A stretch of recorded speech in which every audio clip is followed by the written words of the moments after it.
შეგვიძლია გადავიდეთ სტუმართან. სტუმართან და ჩვენი სტუმრები, რომლებიც მოდიან ამ დღეების განმავლობაში, ჩვენთან ყველას თავისი კავშირი აქვს უწმინდესთან და თავისი გასახსენებელი აქვს პატრიარქთან დაკავშირებით. ჩვენ არ დავკარგეთ მხოლოდ სულიერი მამა. ის იყო სახელმწიფოებრივად მოაზროვნე ბრძენი ადამიანი. ასე შეაფასა მუსიკოსმა თემურ ყვითელაშვილმა პატრიარქის მნიშვნელობა და როლი ქვეყნისათვის. თემურ ყვითელაშვილის შემოქმედებას ილია მეორე დიდ პატივს სცემდა და ახლა სწორედ ბატონი თემურია ჩვენი სტუმარი. მოგესალმებით. თემურ, დიდი მადლობა რომ ჩვენთან ერთად ხართ. ბატონ თემურ, რომ გავიხსენოთ კიდევ ერთხელ ილია მეორეს დამოკიდებულება თქვენი შემოქმედების მიმართ. პირველში ორმესი მადლობა შემოწმებისთვის და იმისთვის რომ უძღვნით და საუბრობთ ამ ნამდვილად განმეორებელ დიდ ადამიანზე. სარგებლო შემთხვევით და სრულად საქართველოს მინდა ჩემი ასე ვთქვათ სამზიმარე უთხრა. ყველა ძალიან გამიცით და დაუჯერებელია ნამდვილად ყველას ჩვენთვის რაც მოხდა, იმიტომ რომ არიან ალბათ ადამიანები, რომლებიც გონია რომ ყოველთვის ჩვენთან უნდა იყვნენ. ალბათ ასეთი გაახდათ უწმიდესი და უნეტარესი. მე მინდა გითხრათ, რომ ბედნიერი ადამიანი ვარ ნამდვილად იმით, რომ მას კარგად ვიცნობდი და მქონდა შემოქმედებითი ურთიერთობა, ხშირად სტუმრობდი, ხშირად მიწვევდა, რაც ძალიან მახარებდა მასთან საუბარი. მე მქონდა მამა-შვილის ურთიერთობა და ძალიან ვაფასებდი მას და საერთოდ მე მგონი არ მოიძებნება ადამიანი სოფლიო მასშტაბით რომ ის მას ასმენდა ძალიან დიდ პატივს, იმიტომ რომ ის ნამდვილად იმსახურებდა და იყო ძალიან ჩვენ არ დავკარგეთ მხოლოდ სულიერი მამა ან წინამძღვარი, როგორც თქვენ ბრძანეთ და როგორც არაერთხელ თქვი კიდე გამეორდები, ეს იყო ნამდვილად საქართველოსთვის ეს იყო ადამიანი, რომელიც ავტორიტეტზე ძალიან ბევრი რამ იყო დამოკიდებული, რომელიც ყოველი სიტყვა იმდენად წონადი იყო, რომ იგი ძალიან კარგად აბალანსებდა და მე თვითონ არაერთხელ ვარ მოწმე იმ შეხვედრებისა, რომელსაც ის ატარებდა ხშირად ამათ იმ სტუმართან, როდესაც ყველა დიდი პატივის ეკუთვნოდა და იზიარებდა და ასე ვთქვათ ითავისებდა ის ასაც უწმინდესი ბრძანებდა. ამიტომ ფასდაუდებელია ის, რაც მან გაკვალა და რაც მან გააკეთა ჩვენი ქვეყნისთვის. ამიტომ შეგვიძლია გაუთავებლად ვისაუბროთ უწმინდესზე, მის დამსახურებებზე და მის გაკეთებულ საქმეებზე. ბატონ თემურ, დიდი ხნის განმავლობაში არსებობდა ესეთი აზრი, თითქოს არ შეიძლება რომ ეკლესია და მაგალითად ხელოვნების ის მიმართულება, რასაც ქვია მუსიკა, რომელიც შეიძლება იყოს ძალიან მრავალფეროვანი ყველა მიმართულებით, თანხვედრაში იყოს. თუმცა პატრიარქმა ეს დამოკიდებულება შეცვალა და პირიქით თქვა მან ის, რომ მუსიკა და ზოგადად ხელოვნება სულიერების გარეშე წარმოუდგენელია და მისი ჰარმონია არის უმნიშვნელოვანესი. თქვენ როგორც მუსიკოსი, რომელსაც გქონდათ უშუალოდ პატრიარქთან შეხება აი ამ მიმართულებით. როგორ შეაფასებდით მის დამოკიდებულებას ხელოვნების დარგთან დაკავშირებით, რასაც მუსიკა ქვია? პირველში მინდა გითხრათ, რომ ჩვენი უწმინდესი იყო მრავალმხრივად ნიჭიერი, უნიჭიერესი ადამიანი. არ ვლაპარაკობ იმაზე, რომ ის რელიგიას თავი დავანებოთ, მუსიკასთან დაკავშირებით ის საგალობლები, რაც მან შექმნა, მაგალითად, საგალობლები მხედველობაში მისი ხატწერა, მაგალითად ის ხატები, რომელიც მან დაწერა და დაგვიტოვა, ასე ვთქვათ, მე ვთვლი რომ ის მრავალმხრივად იყო ძალიან, ასე ვთქვათ, ეროდირებული და ძალიან კარგად ერკვეოდა. სხვა შორის ძალიან იცოდა ფასი კარგი და გემოვნებიანი მუსიკის. რა თქმა უნდა, ის მინდა გითხრათ, რომ ჩემთან დაკავშირებით მე ხშირად ვსტუმრობდი მას და მიწევდა როგორც არტისტიც ყოფნა. აი შემოქმედებითი კუთხით რო ვისაუბროთ, რა გადაკვეთა გქონდათ მასთან? მე ესე იგი დაისმენდა მე თქვა რომ ვასრულებდი სხვა ნაწარმოებებს, რომელიც მას უყვარდა და განსაკუთრებით გამოყოფდა, როდესაც უკრავდი ვასრულებდი ბახის არიას, მაგალითად შუბერტის ave marias, დაისის უვერტურა უყვარდა ძალიან ჩემი შესრულებით.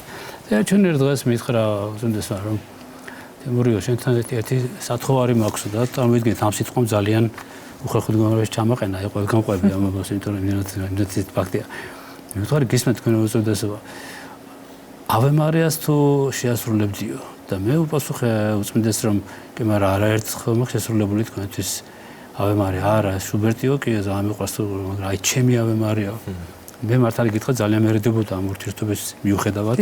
ვერ ვბედავდი რა თქმა უნდა ამას და მეთქე ვერ გიბედავთ მეთქე, მაგრამ მე წარმომიდგენია და ძალიან მინდა რომ შენს შეასრულო და მე რა თქმა უნდა ეს ყველაფერი გავაკეთე და არაერთხელ შევასრულე სხვათა შორის სხვა შემადგენლობის გუნდის სხვა მუსიკოსების როგორც მცირე შემადგენლობას სიმფონიური ორკესტრის თანხლებით მაქვს შესრულებული ეს და ძალიან დიდი მოწონება და სხვადასხვა სიცოცხლის ბოლომდე უსმენდა მას და ძალიან ვამაყო მით რომ ძალიან მიყვარდა ჩემი შემოქმედება და ყველას ასმენინებდა ჩემს ალბომებს და დაგითხრათ რომ ისიც რომ უწმიდესის თუ დავაკვირდებით არ იყო სტუმარი საერთოდ ვინც ჩამოდიოდა ჩვენთან პრეზიდენტ ნებისმიერი ქვეყნის პირველი პირი იქნებოდა თუ პატივცემული სახელოვანი პიროვნებები ყველას ასე ვთქვათ გაწერილი ქონდა ისე პროგრამა რომ უწმიდეს აუცილებლად უნდა შეხვედროდნენ იმდენად ყველას ქონდა სურვილი მასთან შეხვედრის იმდენად საინტერესო პიროვნება იყო და იმდენად მისი ჯეროდა და იმდენად მისი რჩევებიც ყველას ასე ვთქვათ მიიღო მე კიდევ ერთხელ გონებით რომ მე არაერთხელ შევესწარი როგორც კიდევ ერთხელ გავიმეორდები როგორც სტუმარიც როგორც არტისტიც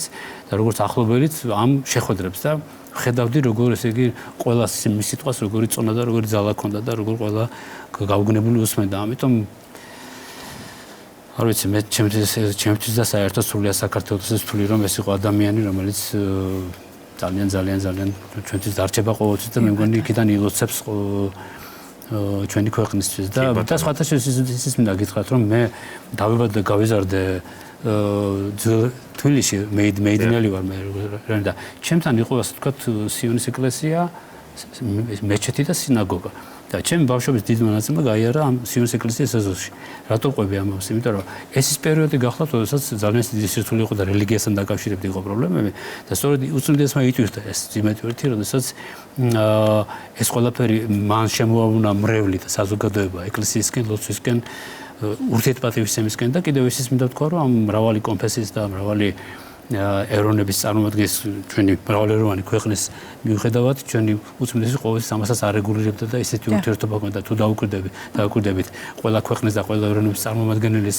სამძიმარი მივიღეთ და ხედავთ თუ როგორი გულის ტკივილით იმიტომ რომ ეს მისი დამსახურება ეს მისი დიპლომატიის როგორც როგორც სულიერი მამის და სულიერი წინულა ამის როგორც დიპლომატიის რომელიც ასე ზუსტად არეგულირებდა და იცოდა ყველაფერი ზომიერება და აი აღფრთოვანებული ვიყავი იმდენად ყველაფერი მოზომილი იყო და ყველაფერი იყო ძალიან მაღალ დონეზე ტარდებოდა რასაც ის ხელმძღვანელობდა ამიტომ ნაცარ შემოყოფას მისი სული არის მე საკმაოდ დიდი გადაკვეთა გქონიათ ნამდვილად ბედნიერება წილად ყვითელშვილი იმყოფება და ბატონ თემურ საინტერესოა რაც ხალხმა არ იცის ხო ვერ გვეტყოდით რომ მუსიკა ჯგუფი უყვარდა პატრიარქს ცით ხშირად იყო როდესაც შეხვედრის დროს აი ესე ვისხედით და იქ მომსახურე პერსონალი ასე ვთქვათ ვინც იყო საპატრიარქოში კარგად ხარისხენად გახმოვანებული ასე ვთქვათ ყველაფერი მოწესრიგებული იყო ამ ხრივ აპარატურით და უსმენდით სხვა ჟანრის მუსიკას ერთად და ამაზე ვжелობდით, იმიტომ რომ ჩვენ არ საუბრობთ მარტო რელიგიაზე თუ ცხოვრებაზე, აი მუსიკაზე საერთოდ ძალიან ბევრს. და სხვათა შორის გაგიკვირდებათ და ბახის, მოცარტის, ბეთჰოვენის და შოპენის და შუბერტის გარდა სრულიად სხვა მიმართულებაზე გეტყვით, მაგალითად უსმენდით მაგალითად Queen-ს, მაგალითად უსმენდით ვებერის სუპერსტარს მაგალითად რომელიც 70 წელს შეიქმნა ძალიან მოწონდა მას. პატრიარქი უსმენდა Queen-ს და უსმენდით კიდევ მერკურის და მოსერატ კაბალიეს დუეტს. წარმოგიდგენთ აი ეს მოწონდა იმდენად მრავალმხრივი იყო მისი ასე ვთქვათ დიაპაზონი. ამ გემოვნებასთან დაკავშირებით ისე მოწონდა სხვა ჟანრები და რა თქმა უნდა ხარისხიანი მუსიკაზე ლაპარაკი და ну, ხო გეუბნებით, რომ უსასრულოდ ესე იგი ძალიან ბევრს საუბრობდით და ასე ვთქვათ ვიხილავდით, აი რა და როგორ და ну, სადრა ჩაიწერა და როგორ და აი ეს ბიოგრაფიულად და ყველაფერს მე რაც გიტარას ეხებოდა და ამ ჟანრს ეხებოდა, ისეთ ჟანრებს რომელიც მას აინტერესებდა, მე ყველაფერს პასუხობდი რა თქმა უნდა. ну, ძალიან საინტერესო იყო, მოკედა აღარ ლაპარაკობ კიდევ ერთხელ ვიძახი იმ მამაშულ ურთიერთობას და მე თქვენ გეტყვით და დაბადების დღე დავისყდებოდა და აი ისეთი ადამიანი იყო, აი დიდი ადამიანი, რასაც ქვია. ყველანაირად ამიტომ ნათელში იყოს მისი სული და კიდევ ერთხელ ვეძახი რომ რამდენი წელიწად უნდა გავიდა თემი ცხოვრება იქნება ჩვენს გულში ყოველთვის და დარწმუნება იქიდან ილოცებს და ის რაც დატოვა და რაც მან გაკვალა ის კეთილი დამოკიდებულება ადამიანებს შორის ურთიერთპატივისცემა მშვიდობა და სწორი ცხოვრება და რელიგია და ღმერთის სიყვარული ეს მე მგონი ალბათ ყველაფერი გაგრძელდება და მის დატოვებულს ასე ვთქვათ რაც მან გაკაფა ყველაფერს გაიზიარებენ ადამიანები და გაითავისებენ აუცილებლად. დიდი მადლობა წარმატებებს გისურვებთ და დიდი მადლობა რომ ჩვენთან ერთად იყავით ამ რთულ დროს.